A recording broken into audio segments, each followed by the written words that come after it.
Look at this mamma jamma. Have you lost weight?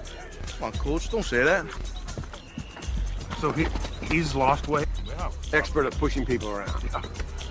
That's what pass blocking is, remember? That's right. We represent the Lollipop Guild, the Lollipop Guild, the Lollipop Guild, oh, the Lollipop Guild. We wish to welcome you to Munchkin Land.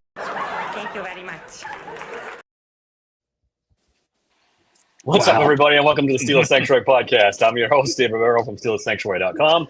I got the usual suspects with me, David Cora, Bob, and Trent Ging. And we also have Nick Farabaugh with us. Nick, how you doing? I'm doing well, guys. Thanks for having me on. Nick is the beat writer for Penn Live and apparently a car mover in his spare time.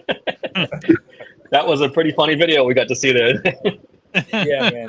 I don't even know how Kabali did it. I'm guessing because it hadn't rained, guys. So, like, last week was all rain. So the ground was, like, soft but not wet. And so I'm guessing maybe he parked and it just sunk in over the hours, created this little mound that he couldn't get over. But only Kabali could do it. And we pushed it out. So it looked like you guys were ready to give up at one point. Everyone kind of took another. So me, Chris Carter, and Chris Halleck had just walked out to go see what was going on. I mean, there were Steelers staff members that came down. One of them that tried to move it, his name is Daryl Young. He's the Steelers' I think, coordinator of player engagement. He's a former NFL fullback, and he couldn't move. So, anyone that was like, oh, it was easy to move, guys, it was stuck. It was not going anywhere. The bottom of the car was stuck on this mound. You had to put it in a slight reverse, and then we got it out finally. But it's only Kabali. Only Kabali could do it. Only Kabali.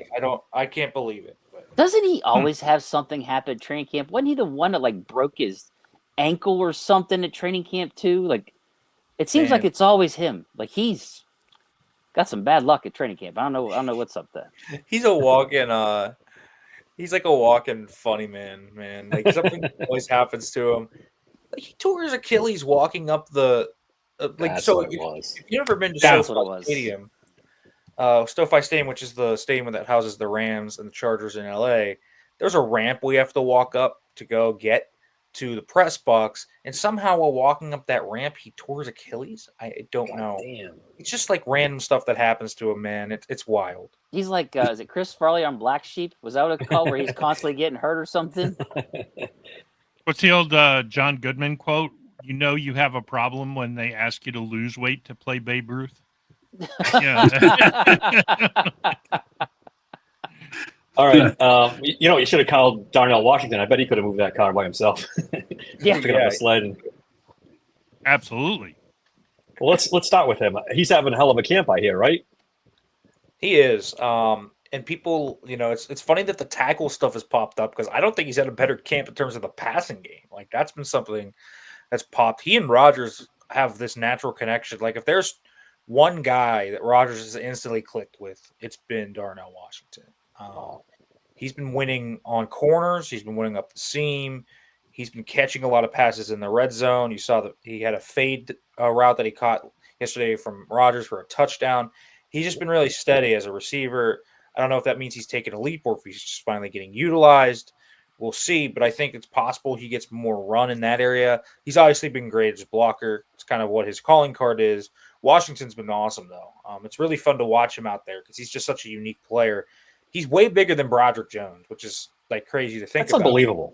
That's unbelievable. He's over 300 pounds. Like I would be surprised if he isn't. He's bigger than last year, and not in terms of bad weight. Like he added muscle, Darnell Washington this year. He's probably bigger. Right. Dude, all right.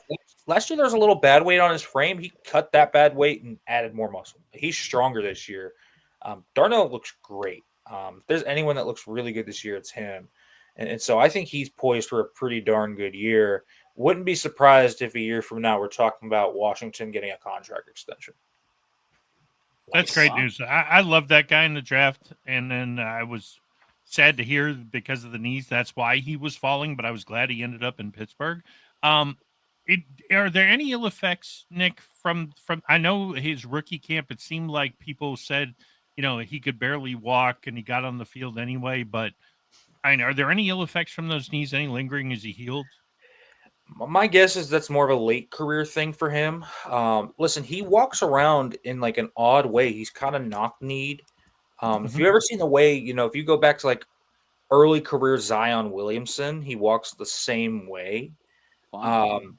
But because he's not jumping like a basketball player or anything, you don't get the weight of that on your knees. And so he's only 23 still. He'll be 24 this month, but like he's still really young. I don't think that's going to be something that pops up till later in his career.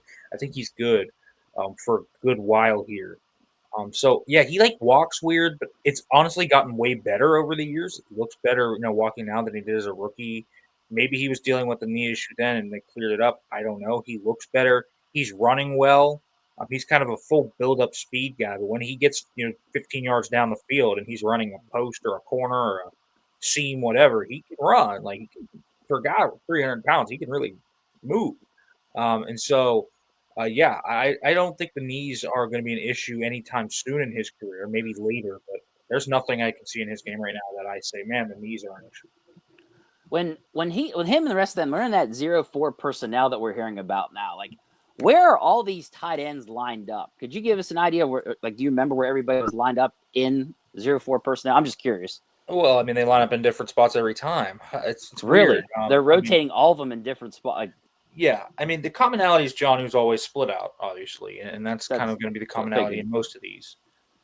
John, who is a receiver essentially, he's not really a tight end. So think of it as like an odd 13 personnel almost. It's kind of like everything with John, who has to be played almost as like not true 12 personnel, right? Like if he's on the field, teams are probably going to play him like it's 11. Like he's going to be played like a receiver.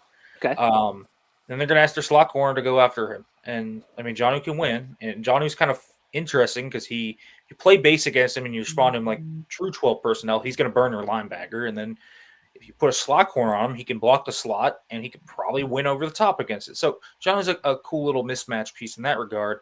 But, like, I'll say this, Darnell's mostly on the outside or in line. He's either, sometimes they spread it out of 0-4. Really, that's fade route he caught that fade route yesterday, it was 14 personnel because Gainwell was in there. They didn't have a single receiver on the field. Nice. But when they have when they've gone through 0-4, it's been somewhat condensed. So it's Muth and Hayward and Washington somewhere within the box. Hayward sometimes lines up at fullback. Muth almost always has his hand in the dirt. Washington almost always has his hand in the dirt if they're condensed, but they can spread you out too. John New's been a wide receiver. He lined up at running back, caught a pitch on one day. And DK has mostly been the wide receiver as well. So DK's usually out wide, or sometimes when they go empty, they bring DK all the way inside to create a mismatch there. So someone has to follow him inside. So it's a weird personnel grouping. My guess is it's going to be mostly a red zone thing. I think that's where it makes sense because then you could force teams in red zone packages to have to condense or kind of spread you out. And I think that's just hard to do in that area of the football field. So I think that's a cool little formation for that area of the field. I wouldn't want to be running it between the 20s, but I think when you get into the red zone, I think that package actually becomes really interesting. Yeah, sounds awesome. Let's talk about the wide receivers a little bit. Obviously, Metcalf. Hold on 1 second. I just have one more question on Darnell. Okay, so the night before all this came out, and we're not going to take credit for it, even though we know Arthur Smith was watching. Thank you, Arthur. And we suggested, I suggested Darnell at tackle, and then David suggested, why don't they just run some kind of 0-4-1-4 personnel? Do you think there's any validity to this rumor that at least if Broderick fails, that Darnell might have to take over at tackle? Yeah, I mean, I don't think that Darnell playing tackle is going to be a thing anytime soon. Listen, Jason Peters and Larry Brown did it. Larry Brown did it after a good amount of years, I believe. And that was something that kind of transitioned to him. Now, if Darnell loses his speed, because I'm telling you, like, Darnell Washington is fast enough where he just, like, ran by Cole Holcomb and Malik Harrison multiple times this training. Really? He just nice. zoomed by. Like he's fast when he gets going. Like at 265, he ran a 4.6. He doesn't run that at 300, but he's still like a 4.7 dude that is physical enough to pop you out of the way. Also ridiculous at 300 to be doing that. It's insane. Like he doesn't sink his hips and change direction, but get him on a vertical plane, and the guy's a legit issue. What I do think with Darnell is I think when it comes to Broderick, he's going to be lined up next to Broderick a lot and trying to help him. Give Broderick some help, or whoever needs the help, right? I mean, if it's Faltanu facing, Myles Garrett over there sometimes, maybe he needs the help, or backup tackle at some point if one of these guys goes down. So he's like the sixth offensive lineman. He's like this big support frame that you have and say, hey, man, we need help here this week. For example, in week 1, Broderick's going to be facing Will McDonald a heck of a lot, and Will McDonald's a speed rusher that has definitely given Broderick trouble. Broderick has had trouble with big speed rushers before. And so you say, hey, listen, we're going to need you to chip that guy, or we might need you to double him sometimes. And Broderick has proven in these one-on-ones he's able to sometimes take on edge rushers himself. Like, that's the crazy thing.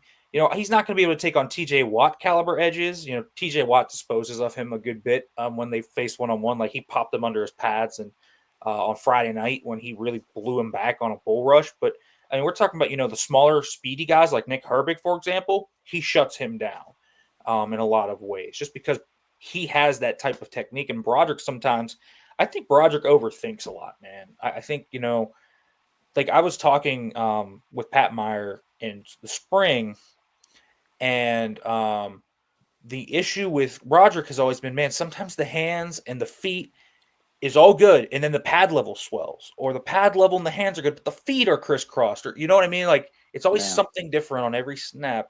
He just can't lock it together. And pass pro is the issue. I actually think in the run game, Broderick has been pretty good at training camp. I think he's been moving guys around.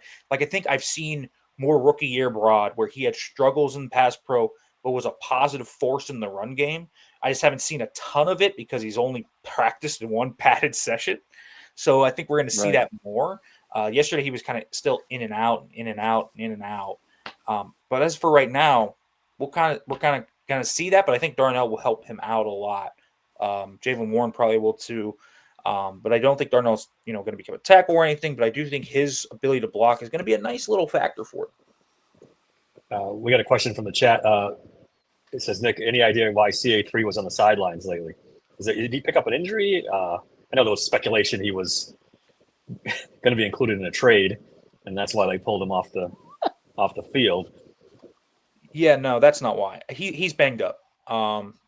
He took a pretty big, I would say a big shock on one of those reps in Friday night. It's just a really physical rep where he was blocking, kind of got stunned by Ramsey. I'm guessing it's stemming from that, but I don't think it's anything serious. I talked with him coming off the field yesterday. He said it's a minor issue. He's just a little banged up. He'll probably play on Saturday. I think he will. So I don't think there's any issue there. It's just trying to not make something small turn into anything bigger. The same thing with JPJ.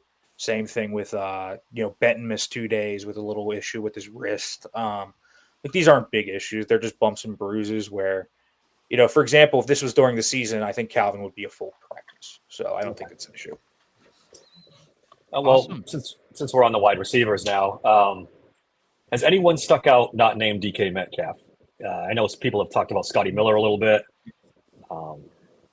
Who do you has stuck out as the best wide receiver 2 candidate? Scotty's having a good camp. Legitimate. He's a little bulkier than last year. The guy continues to win on deep routes. He's fast as heck.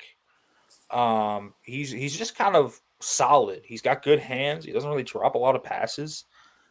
He's definitely an interesting player. I don't think he's obviously not a wide receiver 2 answer, but he's going to mess around right now and make this roster.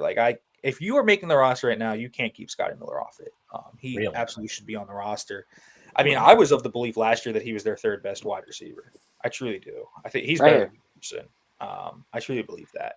He's better than Robert Woods. Yeah, man. I mean, he's better than Robert Woods. I'll tell you that. Thank you. He is. Robert Woods, man, he's a really competitive blocker, but there's just nothing left. Just no juice left. Great veteran leader, but there are some questions there I have if he's going to make the roster. I was just going to ask you. He doesn't make this roster, does he? Even with this wide receiver group.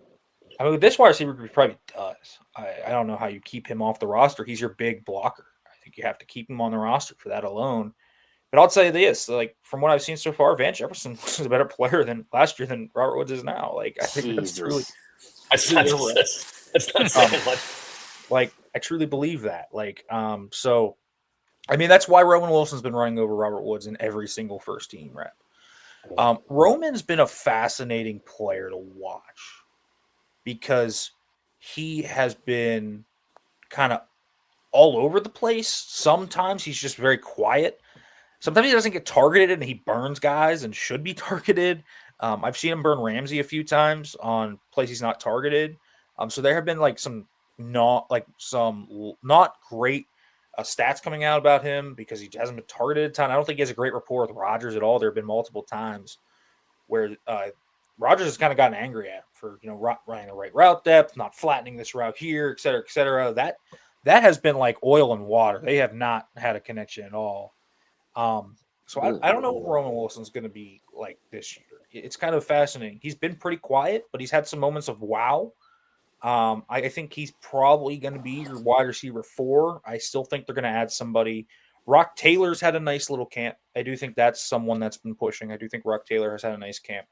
But you can't look at this wide receiver room outside of DK and Calvin because I think there's definitely a separation. I mean, Calvin's been gone the last 2 days, and like you notice him with that. You noticed his absence, which is crazy to think about, right? I mean, talking about a guy that had 536 receiving yards last year. Is that why the defense is dominating so much lately in 7 shots and everything else? Like, I've been wondering why they're getting so. I mean, the defense is really good, but domination is what it seems like it's been happening in 7 shots. It's not just 7 shots; it's the team periods. I mean, they have dominated this training camp. There was one day the offense got some play this week, and outside of that, it's just been all defense. I don't know if I wonder how much of that is the defense just really good. I think they are really good. I think the secondary is going to be something serious. I think the D-line looks great. The rookies are playing well. I think Peyton Wilson looks like he's taking a year 2 leap. Like a lot of positives on the defense for as much as I'm talking about the slowness of the offense. And defenses typically in training camp this time of year are further along than offenses, especially ones with new quarterbacks. So there is something to think about there. The defense is probably naturally further along. But, I mean, this wide receiver room is absolutely concerning. I think there's no two ways around that. I don't even care if they went out and got Gabe Davis. Like, Gabe Davis has his issues and definitely isn't I'm not enthusiastic about that addition. But he's easily, their second or third best wide receiver. He brings something they don't have, which is a big blocker that can stretch the field competently. Like, things like that. They just need another guy that even just has a pulse that teams can respect. And so I do think that that's a big thing. And so the waiver wire is somewhere I would be looking. Either waiver wire, go out and get someone on the free agent market right now, the trade market. I would scour all of those and kind of look around. Feels like we've been talking about this forever.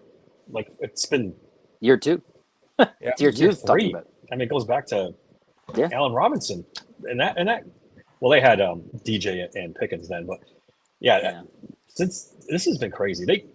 I don't understand why you don't prioritize this, or at least make it one of your top priorities in the offseason is to get 2 competent wide receivers. This one guy and a bunch of throwing stuff against the wall, see what sticks, is not working.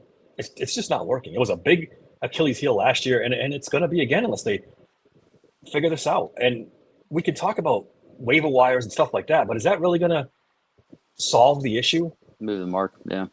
I mean, here's what I'll say to you about waiver wire pickups. People scoff at that, but the Lions got Tim Patrick last year, who became Steelers could have had him.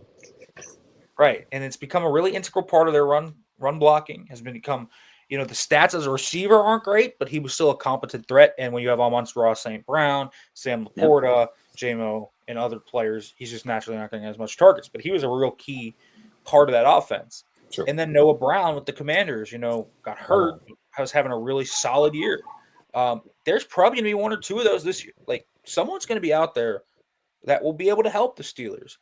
Whether it is Xavier Hutchinson or John Mechie, someone from the Packers room, someone else just out there. I do think that there's probably going to be someone Pittsburgh can go and look at and say, this guy can actually help us. And so I do think the waiver wire is probably more of a plan than you would think. Maybe it's not the waiver wire. Maybe it's, trading a 7th-round pick to make sure that guy doesn't hit the waiver wire if he's going to get cut. Like, that's definitely a possibility as well. So, that's where the Steelers have to look, in my opinion, here. And so I think they just need another guy that can do that. And, for example, if they had Tim Patrick on the roster right now, would I still want a receiver? Sure, but would you at least feel okay about it? Like, right now, the safety room. Do you want another safety? Sure. Do I feel okay about Chuck Clark, Juan Thornhill, and Deshaun Elliott? Honestly, after seeing them, I feel okay about that room. They've been fine. So you just want to feel fine about that room, right? You don't even need to feel overjoyed about it. Right now, I don't even feel fine about it. I feel like, man, this room, if DK or Calvin gets hurt, is in real dire straits. They're cooked. Yep. You think that's why they're playing around with the 1-4 thing with all the tight ends and the running backs? I'm sure that's part of it. Kenny Gainwell's had more receptions than rushes so far, I think, probably. I don't have an exact stat count of that. I don't keep training camp stats, but I think he has. They've certainly played a lot of 3-4 tight end sets. They've played some 21, 22 personnel with multiple backs on the field. That's definitely been something they've tried to fix in the aggregate. But at some point, you are going to get down 14, and you're going to need to go 11. That's been my point forever. Right? Yeah. You fall behind 11 personnel, and you need to be able to throw the football. Yeah. And, it's okay if that guy listen, it's okay if you go 11 personnel and you have DK Metcalf, Gabe Davis, and Calvin Austin. It's not great, but at least you have a fighting shot with that. Yes. You can't just play 12 personnel all game. It's just not something you can do. But it seems like that's what they want to do. It seems like that's their direction, right? Everything they've done points to that. They're gonna lead the league in 13. They might lead the league in 12. They're probably gonna lead the league in 04, 14, all of that. Granted, last year, when the Dolphins trotted Jonnu out on the field, it was in 11 personnel, but defenses played it like it was 10. They brought an extra DB on the field. They played their dime packages against them a lot. So that's something to think about. So basically, if the 12 personnel is Jonnu and Muth, you're kind of playing just supersized 11. So there is something to that. And Jonnu is going to be a really key part of this offense in that regard. But I also just do think about this is what happens if Jonnu does go down? He's your yak threat. He's your kind of manufactured touches guy. I'm fine with Muth and Washington as a duo, but it hurts your offensive personnel and versatility if he gets hurt. So it's just really tenuous right now without that other receiver. They need a big Z receiver. And not just for, if DK gets hurt, it's just they need somebody there. If you're going to impose physicality on somebody, you impose it all across your offense. You can't play 12 personnel with Jonnu out there as one of the blockers and the other being Calvin Austin. It's going to be hard to run the ball. Like, it just is, because teams aren't going to play as spread out like that if you're condensing the formation.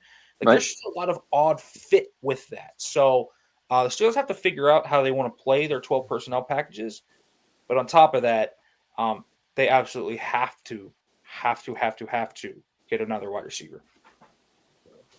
What would it take? I'm sorry, Bob. No, I was going to say that might be the extra third, what they're waiting to use it for. Go ahead. What would it take for you to say no if Washington came to you and offered you Terry McLaurin? If they said they wanted a second round pick and something, would you say no? At this point, I'd say yes. Yeah, I don't think you could. Short of a first round pick, right?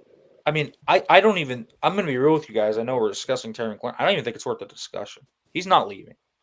Yeah. Washington's not trading. Dallas isn't trading Micah Parsons either. Those guys are going to stay where they are. I truly think, as I think nice having Terry McLaurin would be, if people would say, "Oh, how insane is it to pay $30 million per year to 2 wide receivers?" Would it be insane? Maybe, but still don't have a quarterback, so you could spend money elsewhere. And heck, they don't even have many big contracts on offense. They have 3 of them. Between Smith, Freiermuth, Those two aren't even really that big, honestly, in the grand scheme of things. For tight ends, they are, but not huge. And you have Metcalf. So, I mean, if that's how you want to build your offense and you just want to get really good receivers, that's fine. I mean, 11 personnel with McLaurin, Metcalf, and Austin, it's a good group, but that's not going to happen. That's not going to happen. So we'll see where things go from there. But, I do think free agency options are not great. Gabe Davis, Amari Cooper, Keenan Allen, maybe. They're fine. Allen they're just signed with the Chargers. Allen signed with the Chargers? Yeah. I didn't see that. I thought he That signed makes yesterday. sense. I don't think he No, signed. I had a notification that said he went ahead and signed with them. He's another big slot anyway. They need somebody outside. I don't even know where they do. I haven't seen anything yet about Keenan Allen signing, but if he does sign there, I mean, that's one off the board. It's Gabe Davis a bust, right? Right now, anyway. We'll see later on. Is Gabe Davis's knee in pieces? I know. I mean, that's the question. You could sign Amari Cooper. I mean, that could work. But I just think, waiver wire, maybe a trade if someone like Romeo Doubs pops loose. Here's the thing, guys. Alan Lazard would be an undeniable upgrade to everything they have right now. Alan Lazard. That's scary. If Rodgers is an old guy and the Jets say, we don't think we need Alan Lazard, we'll trade him or cut him. The Steelers should unequivocally go to them and say, yeah, we'll take him. We'll take him. He legitimately would make the offense more competent. So that's the type of receiver they need. I'm not even saying they need a guy like Terry McLaurin. They just need a competent dude in there. I agree. I couldn't agree more. But the reality is that, like you're saying, with the waiver wire and hey, we know you're going to cut him. We'll give you a 5th, 6th, 7th to get the guy, depending on who it is.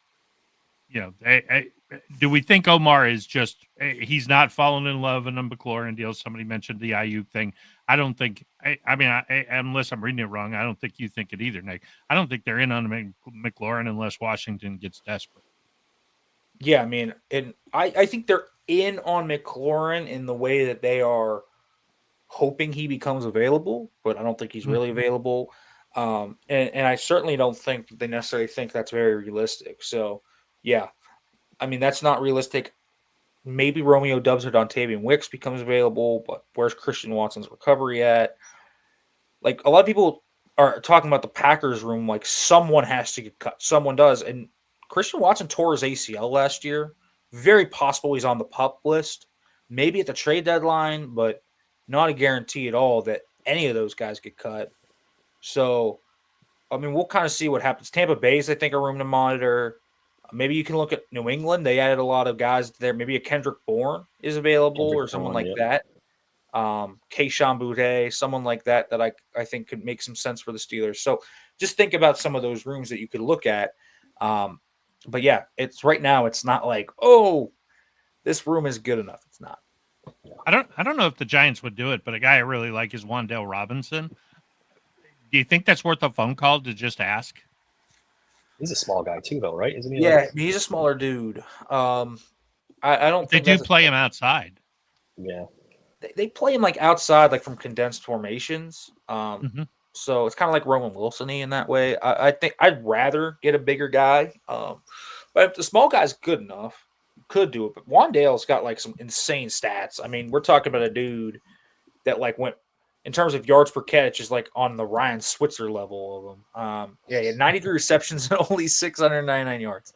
That's a wild stat line. But yeah, I mean, he's fine. That is. It's an insane stat line. But yeah, he is someone like that you could maybe look at. I don't really expect them to want to give him up. So we'll kind of see where things go. But yeah, man, got to continue to monitor that market. All right, let's talk about some a really deep position, cornerback. Who's the odd man out? It looks like James Pierre's a lock. He's been playing great at camp lately. Is Beanie Bishop the odd man out of this? Does he not make the roster? I mean, I know think Dave doesn't want to hear that. I think they're going to keep 6 of them. You got the 3 starters. So I think you got your 3 starters. I think you got Eccles, who's a stone cold block between what he's done at camp plus his ability to be a teamer. I'm leaning towards Bean probably making this team. And that sixth one, I mean, James Pierre is playing well, and there's a guy that's not on the field right now. His name's Corey Trice. You know what? I'd forgotten about that. Trice got injured again. Trice, if Trice can't get healthy, and he's proven he can't stay healthy, another hamstring injury. Hopefully, this hammy's just minor, and he's back this week, and whatever. He's back to competition mode. And maybe with the way Trice was playing before his injury, even with Pierre playing really well, I would have said, you know what, you got to keep Corey Trice. He's playing too well. He's young. We know what James Pierre is. But until the Steelers can see Corey Trice stay healthy, it's just hard to roster that guy. It just is. It's an unfortunate truth. So hopefully the hamstring injury isn't super severe, but the way my T sounded about it, I'm not really expecting him to play Saturday. So we'll see. But right now, I mean, my six would be Ramsey, Slay, Porter, Bishop, Eccles, and Pierre. I think that's what I would say. They could also keep 7 at initial roster cutdown day and keep Trice on the roster. So there's some things they can do with roster manipulation as well where they can keep 7. We'll see. But I think right now those are your 6. It's probably the best group they've had in forever. 2019. Forever. I can't even remember. I think since 2019 when they're top. I think it's since 2019 when their top 3 were Hayden, Nelson, and Hilt. Yeah. Yeah. Yeah. Yeah, that's probably Definitely. This group's better than that group. So yeah, they did an excellent job at the corner position. They really upgraded that, and that's something they desperately needed. So you said you felt good at free safety with Clark and Thornhill. I feel fine with it. I'm not sure I'd say good, but I feel fine with it. Clark's had a really nice camp. He's played a little bit of strong, a little bit of free, a little bit of nickel. He's been a really good blitzer. He's a really sound tackler. He's not a great athlete, but he really makes up for it in his football IQ. Thornhill has been really good in coverage. I think that's something. He's just rangy. That's huge. He can't tackle worth a darn. That's something to think about with Juan Thornhill. And he does have a propensity to get hurt in his career. But so far, he's been really good. And man-to-man, John Hughes kind of cooked Juan Thornhill, but also – he's never really been a good man-to-man guy. Even when he was great in KC, he was never a strong man-to-man free safety. And how much man-to-man do you actually play as a free safety? It's just not a lot. So Juan Thornhill, I think, has been fine. And Chuck Clark's been a really nice add as kind of the depth veteran that can play both spots. So I feel fine about safety. Listen, if there's an opportunity where it comes along and you can add somebody that you really like, go for it. But it's a position right now that I think, they're kind of fine at. I think that group it's better than I thought it would be. Hey, Dave, I don't know if we want to go back to the couple of wide receivers. The chat has a few questions. This one's interesting from Big Pun. I mean, I think we kind of talked about, Nick, you thought Scotty Miller's having a good camp and the rumor. Could he really be the wide receiver 2 at this point? If Calvin's hurt, obviously Calvin is too. I mean, I think Roman is the wide receiver 2 at this point. Calvin down. They're just giving Roman every single chance. Even when Calvin was healthy, he was playing in the 12 personnel with DK. This team likes Roman Wilson. I think there's no way around that. So I think Roman Wilson probably is. But I do think Scotty, they've given him some first-team reps. They've given him a lot of the second-team reps. So he's kind of climbed up the opportunity chart as he's played more and more and has shown out more and more. So I do think he'd be the wide receiver 3 with Calvin down. I think he would play outside. They'd shift Roman into the slot in 11, and that's kind of where it would be. I heard DeFabo on with Starkey this morning, and he was saying that, like you had mentioned earlier, Roman Wilson and Aaron Rodgers not on the same page. There's been a couple of balls where he's thrown it to a one open area and has made Rodgers look really bad, and they think Wilson's running the wrong route. Rodgers isn't missing by 20 yards. Yeah, I mean, I don't think it's wrong route. I think it's the depth of the route. I think is this route becoming too curved? Do I need to flatten it more? I think details like that. Aaron Rodgers is the most detail-oriented, timing-based quarterback maybe ever. Mm-hmm. I mean, that is his thing. That is why, there's only a few guys that are really guys with him. Devontae Adams, Randall Cobb, Jordy Nelson, those guys that you think about. And I just don't think Roman's picked up on that yet. I don't think Roman's necessarily been a super detail-oriented player. It's been funny to watch DK Metcalf, actually, because Metcalf is not a detail-oriented player whatsoever. In fact, he's the opposite of that. But he and Rodgers, like I think that's been one positive is over the past 2 weeks, they have become more and more in sync with one another. Slant routes have gotten better. The intermediate stuff has gotten better. DK's kind of starting to understand what Aaron wants.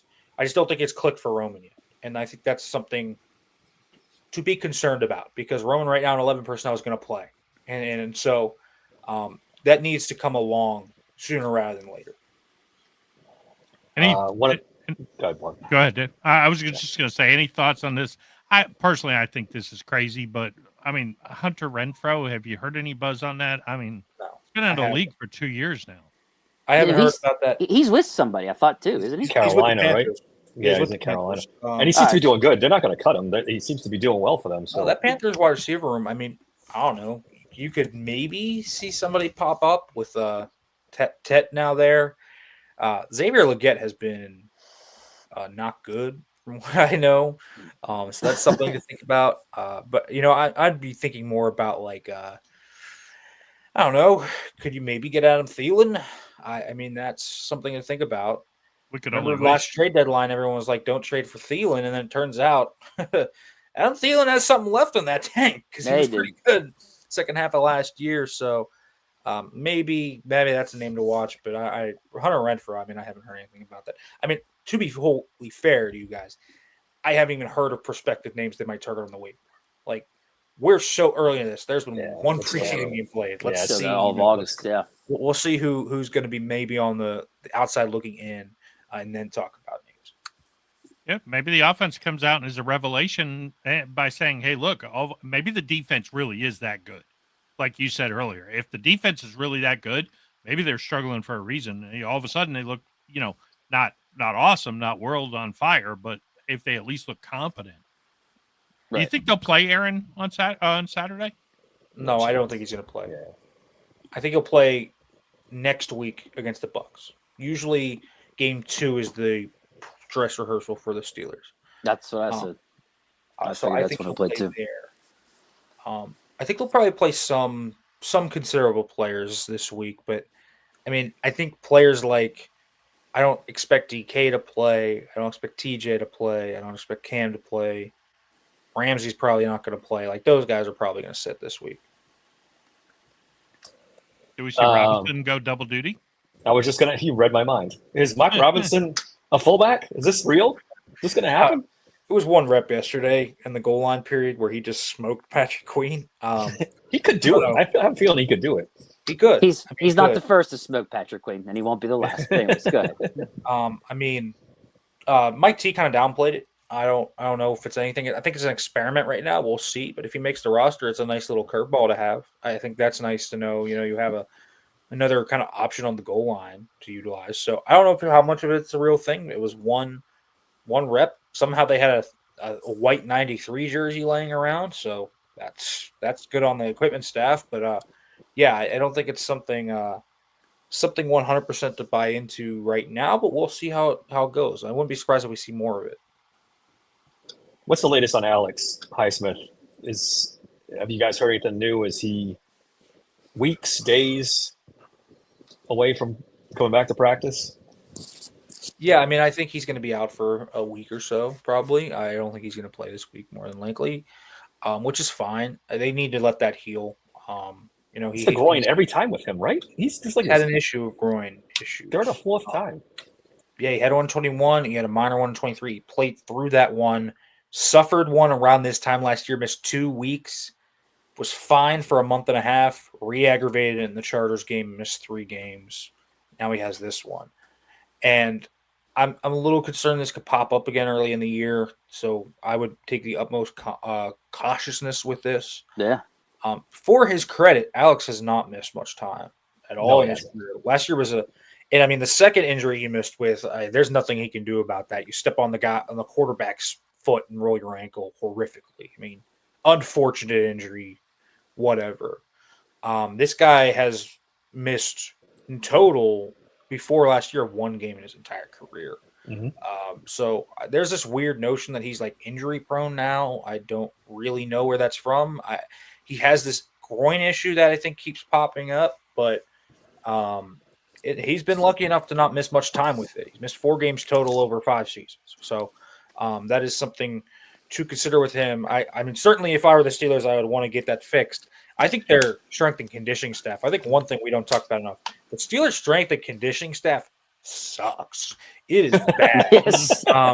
Yeah, I don't know absolutely. if you've read the studies, but Alan Saunders over at Steelers now has been on the ball since Phil Matus got hired. The soft tissue injuries last year were way above league average. And Mike Tomlin said this offseason they were going to do something to try and fix that. They've had a lot of soft tissue injuries this camp.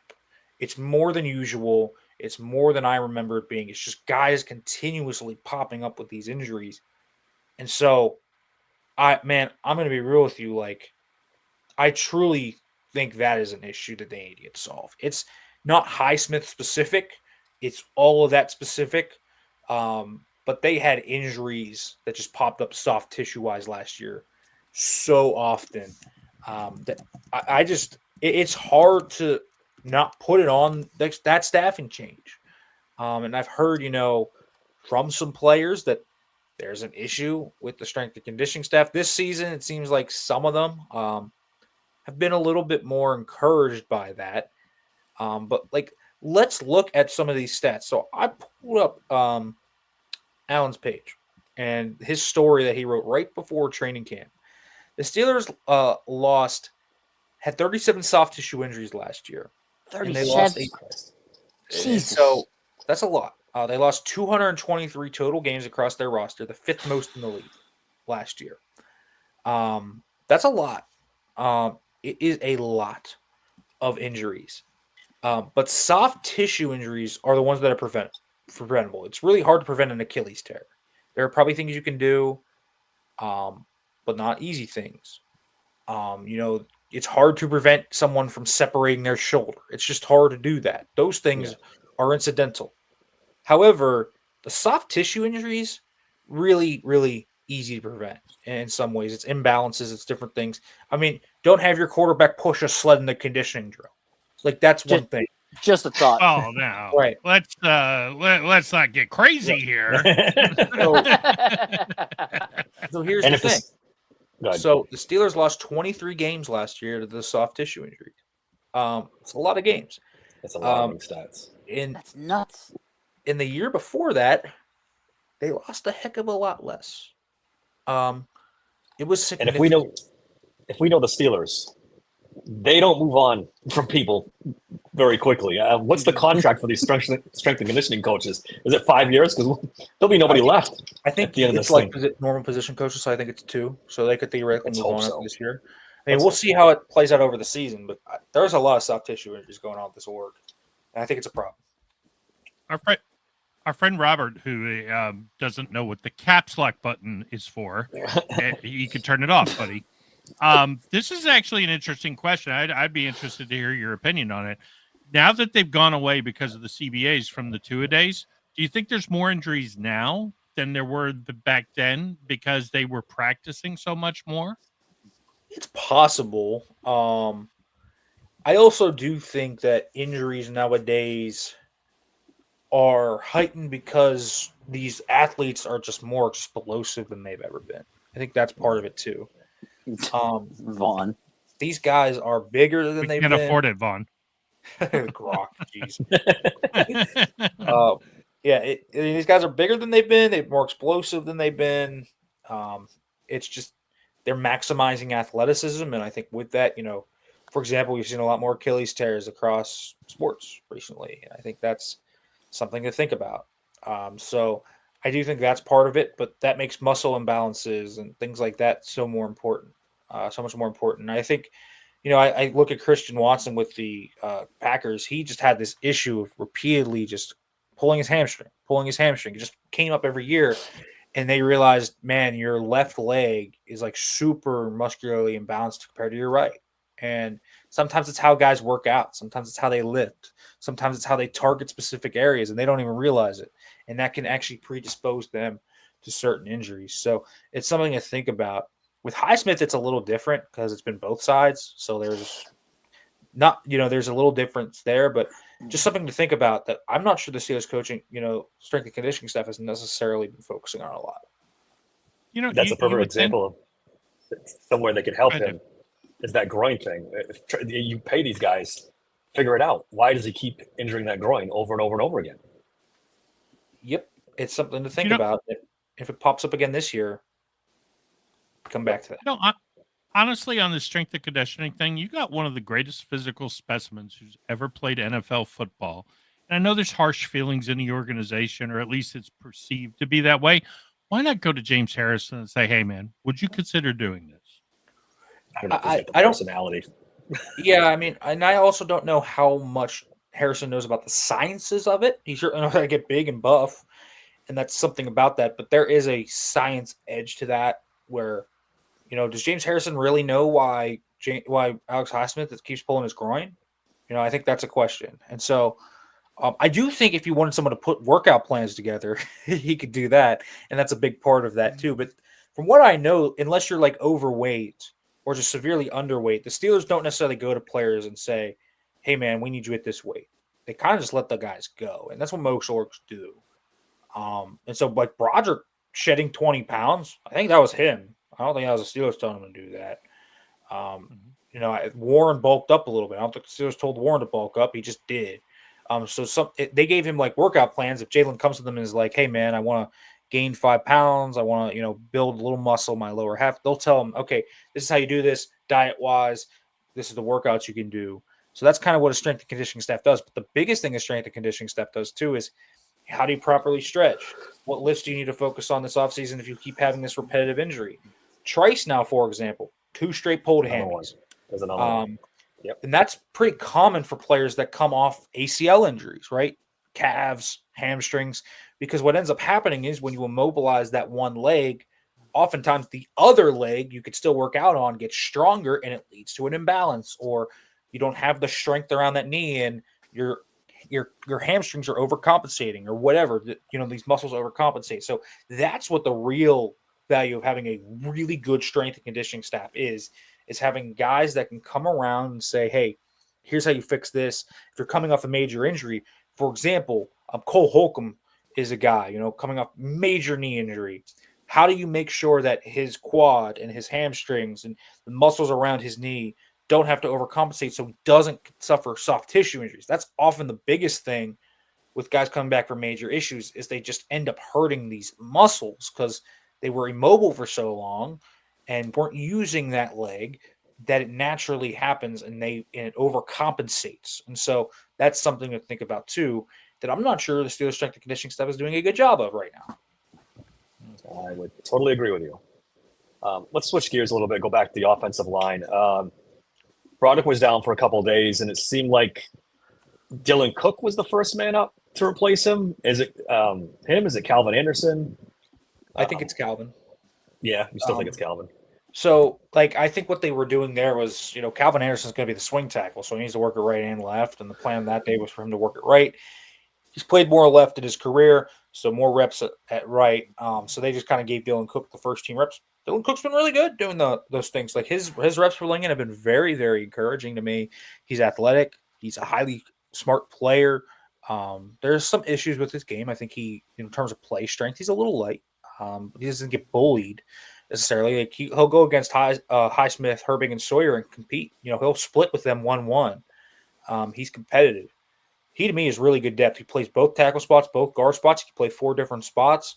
I really like what Dylan Cook brings to the table. I think he's a good player for depth purposes. So I would have him on the roster. I think Calvin Anderson's had a solid camp. The issue with Calvin Anderson is 90% of the time he looks really good.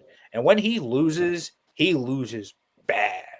In the one-on-ones, it's like Kevin Dotson. You remember, Steelers Kevin Dotson was, man, this guy's good 90% of the time, and then 10% of the time this guy just loses his mind. There's 2 plays a game where it's dude, what are you doing? I think Calvin Anderson's very similar to that. I'll give you an example. He had a set of 3 one-on-ones with Jack Sawyer. And the first one, Sawyer tries to beat him with a cross chop around the edge, and Anderson just held him up.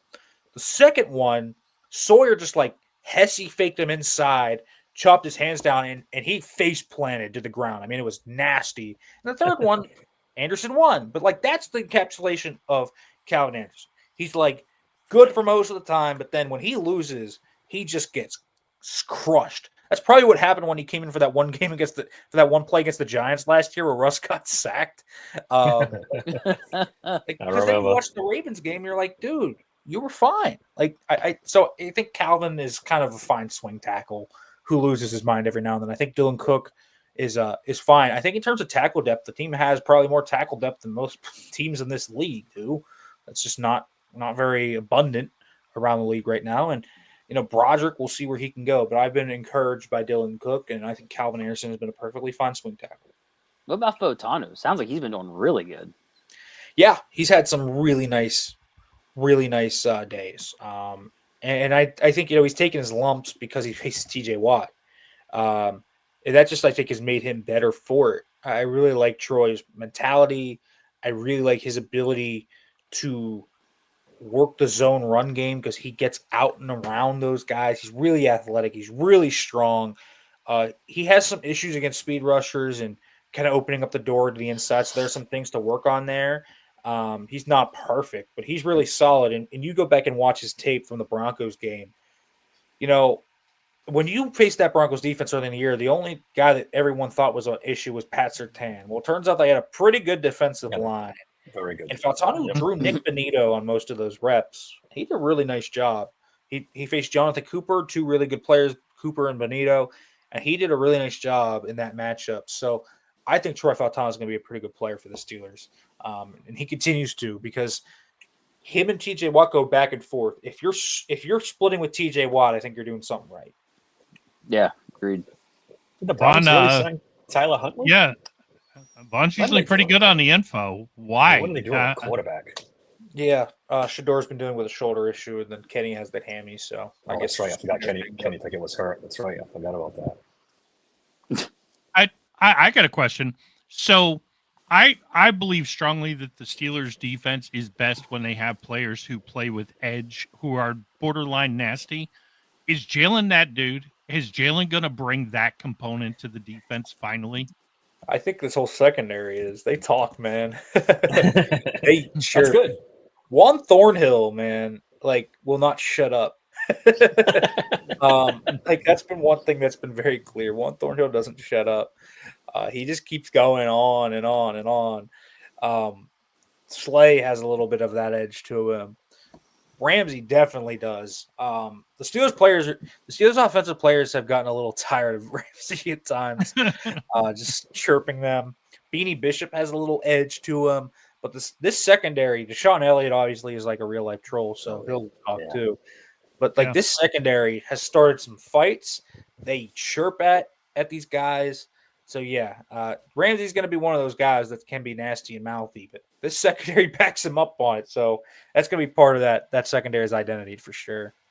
Any good-natured Aaron Rodgers and Deshaun Elliott going back and forth a little? Yeah. When you think of those guys, Rodgers has been, flubbing with a few guys. I remember with JPJ one time and Highsmith, he was scrambling outside of the pocket. Every time Highsmith would get close to him, he would slow down, but then speed back up and then just keep doing it until he got around the edge. And then Joey Porter Jr. kind of caught up with him after he gained about 5 yards. And he jokingly said he was going to, lower his helmet like he was going to truck him. It was kind of funny.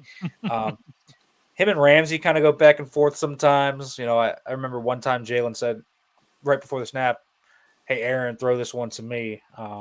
Just some things like that. There's just some things. Rodgers seems to be a jokester, but when he gets mad, you can tell. It's usually when someone runs a wrong route or something like that. But yeah, it's pretty. It's been funny to watch Rodgers kind of go back and forth with some of those guys. Ramsey has been really trying to tick off Muth for some reason. I don't know why. They've been going at it on some of the perimeter blocking drills, and Ramsey keeps trying to make Muth fight him. Muth hasn't fought him yet. John New has already fought the entire secondary, so there's that. DK has no issue fighting anybody. That's for sure. Yeah, gee, I wonder why. It's like Rams. It's like Ramsey's like, I'm not done until Fryermuth punches me. So we'll see. We'll see if it happens. Damn. I probably wonder if that. I wonder if that'll help Pat, because honestly, he almost seems sometimes a little too meek and mild for his own good. If he was a little more, They're trying maybe. to bring that dog out of him. What they're trying to do. Yeah. Yeah, tough Couldn't him up hurt. a little bit or something. Yeah, hey, Couldn't I'm hurt. all for it. Hell yeah. Hey, here's what I want to know though, because I got to get off of here in a minute. What everybody wants to know: Oh boy, here we go. Will Howard, does he look like a 6th round draft pick, or does he look like the next Steelers franchise quarterback? A little bit in between there. He looks good. Well. He looks like a guy that probably should have been a 4th round draft pick that went in the 6th. Looks like a long-term backup to me, man. He's solid. He's taking reins of the offense. His game slowed down for him. He definitely has some accuracy issues at times for sure. He's missed some open players. He threw a really bad pick yesterday to Sebastian Castro where he just forced something there wasn't. So That was an definitely awesome some- catch by Castro. Yeah, it was a heck of a catch too, one-handed. So Howard still has ways to go, but I think he's going to be a good backup. And I think, every time we mention that, someone always says, you hate Will Howard. I'm like, you know how good that is for a 6th round pick? 6th round quarterbacks often get cut. Like, he's going to make this team, and he'll probably be in the league for a decade. For a 6th round pick, yeah, that's a great pick if you can get that. If Will Howard becomes Mason Rudolph, it is an A+ pick. Yeah. That's what it For- is. So, For 6th round, yeah, absolutely. So, we'll kind of see where that goes. But he's been pretty solid overall for where he is. I think he's the long-term backup. I don't think he's your franchise quarterback, but I do think he's a guy that can Somewhere be in the middle. peace-free. We got to pump the brakes on these guys. We got a couple of Will Howard fans on this podcast that just every tweet they're just getting more and more excited. Oh, we should ask Nick our question from Friday. Who has the better career, Will Howard or Chris Oladukin? Will Howard. I mean, Oladokin has won 2 rings, so there's that for Yeah, him. we did. We talked about that. Yeah. But There you granted, he's on the practice squad, kind of just doing that, watching. Just collecting rings. So I think Howard is going to legitimately be a backup that makes some money. I think Howard has a solid career. It's awesome. Nice. What about All right, we Harmon? We haven't brought up Harmon either. Yeah. How's he look? Harmon looks awesome. Yeah. He looks great. But he's affecting plays consistently out there. I like, Good. by the way, how the background, because I didn't turn on the light before I got on here, has progressively made me a black hole. So that's fun. But Slowly fading away on Yeah, us. you just keep seeing these little- computer light keeps me lit, so you guys can still see me. But Harmon's looked great. He's been super explosive in drills. He's had a few really good pressures. In team run, he's made a few TFLs. Derek Harmon looks really good. Remember the first 4 practices, he was unblockable, and you're like, whoa. Hasn't been quite that dominant yet, but he's been really good. Most of these rookies have been good. Sawyer's been really good. I was gonna ask YA about has him. been really good in run defense drills. YA still has no idea how to rush the passer, but he's been a really good. He's primarily there to stop the run, though. Yeah, so it's he's been fine. really good at that. Sawyer's had way more pass rush pop than I thought he did. Hey, I thought he Really? would. He's been really good. He's been Oh, he's been getting after the rusher. He's beaten Faltano a few times. I'm like, so yeah, Sawyer's had some nice reps. He's been going to the school of TJ Watt, I think, a little bit. So Yeah, I think that helps. he's taken TJ's cross chop already. I see it on the field a few times. Wow. So there's What about something there. Vaughn asked about Carson Bruner. Yeah, Bruner has been fine tackling wise, but hasn't made a bunch of noise. I'd like to see more from him, but I think more of that's going to be preseason. Can he be a really good teamer? That's going to be more about that. But Bruner's been completely fine. Caleb as well has been fun to watch in some respect. He's improved in pass pro. Friday Night Lights was really good for him. He stopped Mark Robb on 2 straight reps. He actually split with Malik Harrison instead of getting embarrassed 3 times in a row like he did on the first day of padded practice. And there was a play in Saturday's 7 shots where he stepped up, picked up the blitz, and Rodgers was allowed to have time then to throw slant for a touchdown. I thought that was good to see. So there are some things there with KJ that are working on. So overall, the rookie class looks solid. But Derek Harmon's lived up to expectations. He's looked really good.